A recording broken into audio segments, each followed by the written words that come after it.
So, welcome back to this course of friction and wear of materials, principles and case studies. So, in the case studies part, now today we will see the erosion wear of ultra high temperature ZrB2 based ceramic composites and their respective results. So, the outline of this present lecture is, first I will introduce this ZrB2 SiC ceramic composites, ultra high temperature ceramic, and then motivation as well as objectives of the present study, and then experimental approach used for making this material as well as the erosion wear study. And mainly we will discuss the powder characteristics, the microstructures of the sintered composites, mechanical properties, erosion rate and the dominant mechanisms of material removal. So, let us start with the ZrB2 SiC composites. These are ultra high temperature ceramic composites, particularly the ZrB2, which is zirconium diboride, is a material with very high melting point. You can see this is more than 3200 Celsius and which has high thermal conductivity, and it is very hard material. It is 22 to 23 gigapascal, and a stiffer material, Young's modulus is around 500 gigapascal with a good electrical conductivity and a moderate density. And it has excellent chemical and physical stability in various atmospheres.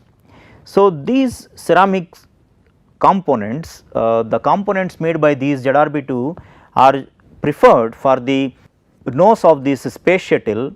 So, particularly when the space shuttle re-enters into the Earth's atmosphere, because of the additional gravitational pull, the friction induced heat will be few thousands of Celsius.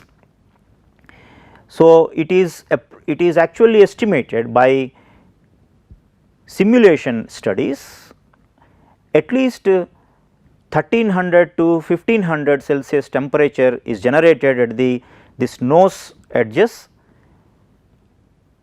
So, these ceramics are generally preferred for the components in the space shuttle, particularly when there is a chance for the high temperature generation, and it has good mechanical properties as well. And the ZrB2 ceramics, when reinforced with silicon carbide, there is an improved oxidation resistance, and also the strength also improves. So, typically from 300 to 500 MPa to 800 to 1000 MPa with the addition of silicon carbide in a ZrB2 matrix. So, structural components of hypersonic vehicles or reusable launch vehicles are subjected to impact by sharp particles during their takeoff or re-entry or landing. So, that can eventually result into their erosion wear. Also, these composites can be used as wear parts or cutting tool inserts, dies in metal forming or tools in electrical discharge machining. So, that indicates actually these composites are to be understood for their tribological behavior.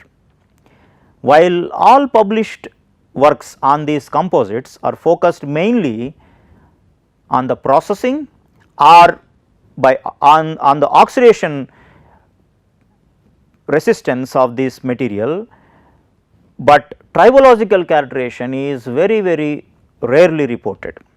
So, with this motivation we try to understand the wear behavior in erosion conditions with the change in the silicon carbide composites. So, particularly the influence of the microstructure by changing the composition and the mechanical properties again by change in composition on the erosion wear behavior of these composites is of our interest. So, this is one study which shows some scratch resistance for these composites, but no other important studies were done on their wear properties. So, objectives of the present study are to prepare the dense composites of ZrB2 with 10, 20 or 30 volume percent silicon carbide by spark plasma sintering, to study the microstructure and estimate the hardness and indentation fracture toughness of the sintered composites, to estimate the erosion wear behavior of the composites by particle erosion at high temperatures, and to elucidate the dominant mechanisms of material removal in those selected erosion wear conditions. So, first the fabrication of these composites was done by spark plasma sintering. The powders of this zirconium diboride and the silicon carbide, they were mixed in ball mill with toluene and tungsten carbide balls, and then spark plasma sintered and followed by the erosion. The initial powder characteristics show that the silicon carbide is around 400 to 600 nanometers in average size, whereas ZrB2 is in 2 to 4 micrometers average size, and their chemical characteristics also show there is no much impurity. So, after mixing these ZrB2 SiC composite, they show uniform distribution. So, with this uniformly distributed particles, we went to spark plasma sintering. Spark plasma sintering was done at 55 megapascals with a 200 degrees Celsius per minute heating rate, with a 2-stage sintering procedure, 1400 Celsius for 6 minutes followed by 1600 for 2 minutes, and these sintering cycle was selected from the previous reports. So, all these composites with 10, 20 and 30% silicon carbide containing ZrB2 composites, after sintering they showed a decent relative density 98%. The microstructure of the sintered composites, they show the ZrB2 and then this is silicon carbide, right. So, the silicon carbide, so with increase in the silicon carbide content, the bonding between the ZrB2 and the silicon carbide also seems to be increased, right. So, you can see very strong bonding of these with the increase in the silicon carbide content. Also the line analysis show there is a ZrB2 and then the silicon carbide. So, you can see the ZrB2 and silicon carbide distribute in the microstructure. The X-ray diffraction analysis of the sintered composite show no other phase after mixing as well as after sintering. So, these are the initial powder XRD patterns of silicon carbide and ZrB2, where same ZrB2 SiC were found after milling. So, you can see ZrB2 and SiC. So, no much change even after the sintering. So, that means our sintering procedure was efficient to sinter these composites without producing any other phases, and the mechanical properties were studied.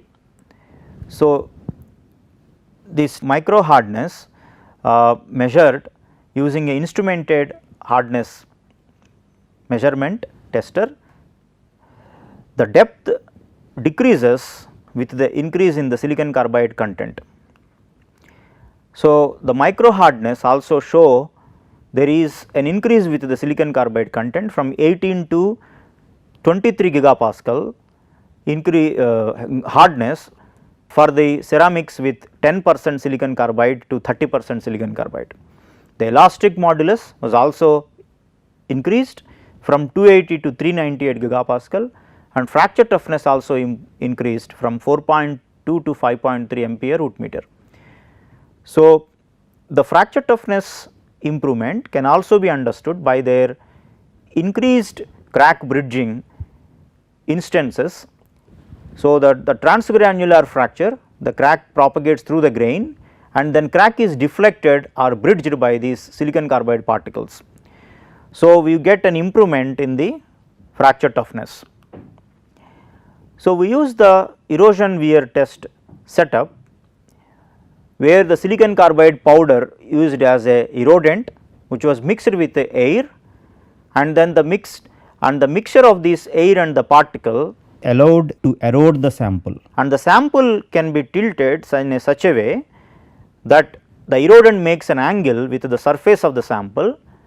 So, we studied this investigation at a fixed angle of 90 degree and a fixed temperature of 800 Celsius, right.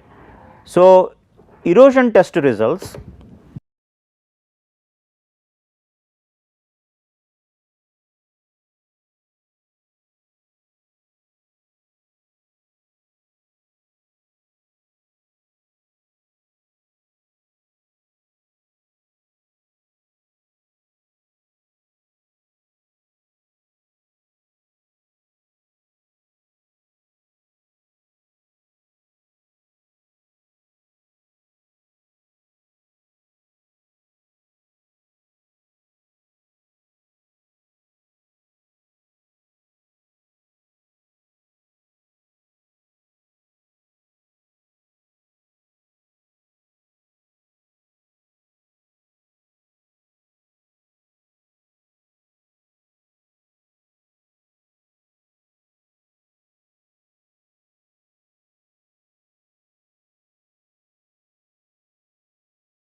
So, erosion rate is the volumetric material removal divided by the amount of erodent used. So, you can see there is a reduction in the erosion rate observed with the increase in the silicon carbide content. The mechanisms of the material removal can be understood by studying the Wann surfaces. So, all these material removal occurred by this transgranular fracture and decohesion of the ZrB2 grains, and then the pull out of these silicon carbide particles. You can see there is a grain fracture and then removal, right, and then there are small particles which are silicon carbide particles, they are pulled out. So, the transgranular fracture and the decohesion of ZrB2 grains are observed, and pull out of these silicon carbide particles is reduced with increase in the silicon carbide content. That means, the composite having large amount of silicon carbide showed a relatively lesser pull out of the silicon carbide particles. So, lateral fracture model shows that whenever there is a sharp object sliding over on the brittle material, they generate a plastic deformation zone, and then upon releasing this load, that means upon moving of these particles from this contact to contact, so there generates a lateral crack. So, median cracks and lateral cracks are generated because of this impingement and then sliding. So, this energy is consumed in making these cracks. So, the lateral fracture model show that this parameter in terms of the fracture toughness and hardness is inversely proportional to the erosion rate. So, we just observed there is a linear relation with the erosion rate at that normal incidence to this erosion parameter. So, no change in the wear mechanism can be understood. This is 1.3, this is 0.25, this is actually minus 1.3 per minus 0.25. So, as this parameter is decreased, you see the decrease in the erosion rate, right. So, this decrease in the erosion rate shows that there is no change in the wear mechanism, it is simply the lateral fracture induced wear. So, what is the difference from ZS10 to ZS30? It is only the extent of the fracture, nothing else. But very interestingly, the conical crater region show also a smoother regions like particles are sliding on this surface. So, this is only possible when there is a smoother region on the surface. So, like this. So, in addition to that, EDS analysis also show that smoother region is an oxide region, right. So, when you have a larger amount of silicon carbide in the composite, there is more likely formation of this smoother region, which actually protects the surface from the further material removal. So, if you have larger amount of silicon carbide, there is a chance that large amount of such a protective surface layer covering the surface. So, you can see the fracture of this grain actually is restricted when there is such a protective surface. The protective surface is rich with their oxides. So, the X-ray mapping of this eroded surface also show boron, silicon and oxygen present on the surface. So, you can see here this zirconium is not present here, right. So, whereas the silicon and oxygen is present. So, it actually indicates this is a silicon and oxygen, or because of the limitation from the EDS analysis, the boron cannot be analyzed thoroughly. So, from the literature we can also understand the silicon carbide has a nascent oxygen. So, it actually has a nascent silicon oxide, or in oxidized conditions like that we used here, that we used in a high temperature 800, silicon carbide converts to silicon oxide. So, in either case there is a silicon oxide availability on the surface, and ZrB2 also in high temperature conditions oxidizes and then forms a ZrO2 and B2O3. B2O3 being a low melting compound, it actually is a liquid. So, this B2O3, so this boron oxide is also present and the silicon oxide is also present. So, this erosion is actually occurring on the surface with a viscous borate or silicate or borosilicate. So, the again revisiting the eroded surfaces also show such borosilicate formation is actually increased with the increase in the SiC content in the composite. So, we can understand that because of the presence of such a viscous borosilicate, the further wear is restricted.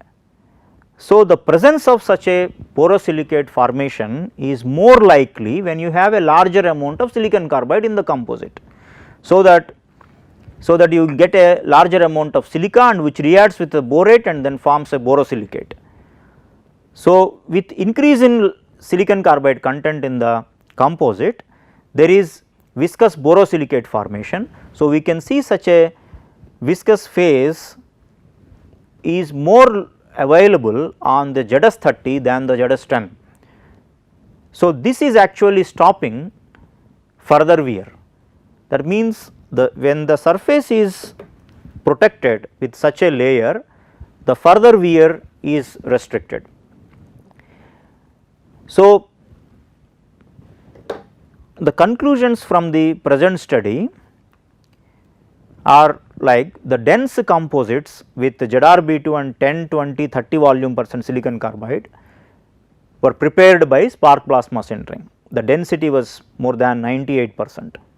The microstructures consisting strongly bonded ZrB2 grains with silicon carbide particles found for that composite with a larger amount of silicon carbide. In this present investigation, there is ZrB2 with 30% silicon carbide.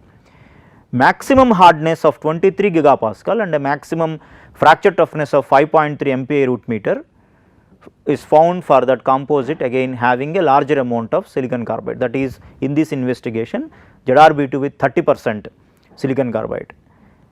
When they were subjected to erosion against silicon carbide particles at high temperature of 800 Celsius, revealed dominant fracture of ZrB2 grains in the ZrB2 SiC composites.